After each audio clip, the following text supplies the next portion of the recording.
Assalamualaikum, salam sejahtera. Terima kasih kerana telah memilih channel ini.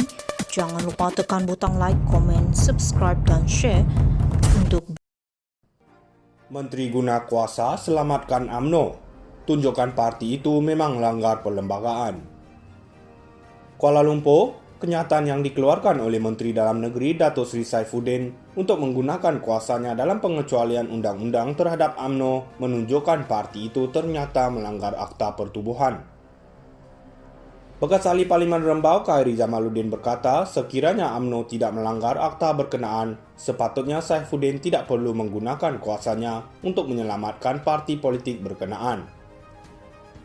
Beliau berkata walaupun kenyataan yang dikeluarkan Saifuddin itu tidak menyatakan secara terperinci mengenai kesalahan yang dilakukan oleh UMNO, namun perkara itu dengan jelas dinyatakan dalam satu surat yang ditular diberikan oleh Jabatan Pendaftaran Pertubuhan Malaysia ROS kepada UMNO bahawa parti itu sudah melanggar perlembagaannya.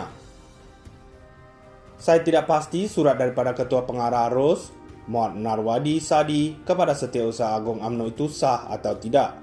Namun sebagai mantan menteri, ia nampak sah dan original. Berdasarkan surat itu, Bos ROS, Muhammad Narwadi dengan jelas memaklumkan bahawa usul tambahan UMNO yang diputuskan pada Perhimpunan Agung UMNO PAU 2022 adalah tidak teratur, bertentangan dan bercanggah dengan peruntukan pasal 9.3 Perlembagaan UMNO. Ia membawa maksud keputusan tambahan di PAU supaya tidak mempertandingkan jawatan Presiden dan Timbalan Presiden pada penggal akan datang adalah tidak sah. Maka jawatan utama seharusnya dipilih melalui pemilihan parti dan tidak boleh dikecualikan daripada pertandingan. Ibu pejabat UMNO dan Presiden nak kata apa lagi? Tapi ahli UMNO ini dinafikan haknya, katanya menerusi video yang dimuat naik di Instagramnya hari ini. PAU 2022 yang diadakan Januari lalu meluluskan usul tambahan supaya jawatan Presiden dan Timbalan Presiden UMNO tidak dipertandingkan dalam pemilihan parti yang perlu dibuat sebelum 19 Mei depan.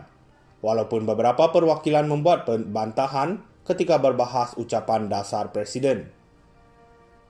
Antaranya Ketua UMNO bahagian Bukit Bintang Dato' Sri Zainal Abidin Muhammad Rafiq yang mewakili UMNO Wilayah Persekutuan dan Timbalan Ketua UMNO bahagian Iskandar Puteri Dato' Panda Ahmad yang mewakili Johor.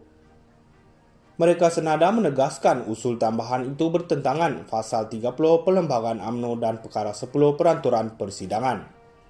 Bagaimanapun pada sidang media lepas, perhimpunan itu, Ahmad Zaid menegaskan usul tambahan itu adalah sah dan tidak boleh dicabar kerana PAU adalah badan tertinggi dalam UMNO.